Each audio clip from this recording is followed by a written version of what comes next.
Un registre de sécurité, c'est un document qui permet la traçabilité des contrôles et vérifications ainsi que les maintenances qui sont effectuées au sein d'un bâtiment, d'une exploitation, et ça permet à l'exploitant d'avoir une vision claire de ses installations et équipements. C'est important d'avoir un registre de sécurité puisque ça permet d'avoir en un seul coup d'œil l'ensemble des choses qui ont été faites et pas faites et l'ensemble des contrôles qui seraient en retard ou pas. C'est obligatoire dans les ERP, dans les établissements recevant du public du premier groupe, donc des 4 premières catégories. Les premiers impactés par le registre, ce serait l'inspection du travail avec les commissions de sécurité pour les ERP du premier groupe.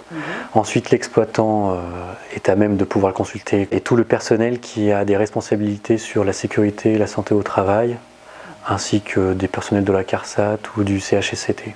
Les auditeurs également, internes ou externes aux entreprises, peuvent demander le registre de sécurité. En termes de réglementation, tout ce qui concerne le code du travail, donc les établissements qui ne reçoivent pas de public, l'exploitant peut renseigner son propre registre de sécurité. Après, par culture, il a été établi depuis des dizaines d'années que c'est l'organisme de contrôle, le maintenancier, qui effectue les signatures sur le registre de sécurité. Ça met un point sur la conclusion de fin d'intervention et ça permet d'avoir un bilan et de discuter avec l'exploitant ou son responsable.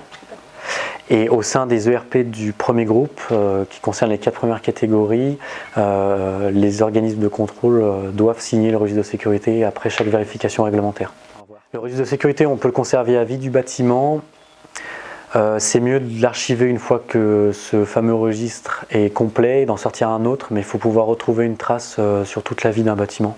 On peut placer le registre de sécurité dans des points stratégiques à notre bâtiment, dans le bureau d'un responsable sécurité, à l'accueil de notre entreprise. En tous les cas, il faut qu'il soit accessible rapidement par les intervenants qui doivent signer dedans ou le consulter tout simplement.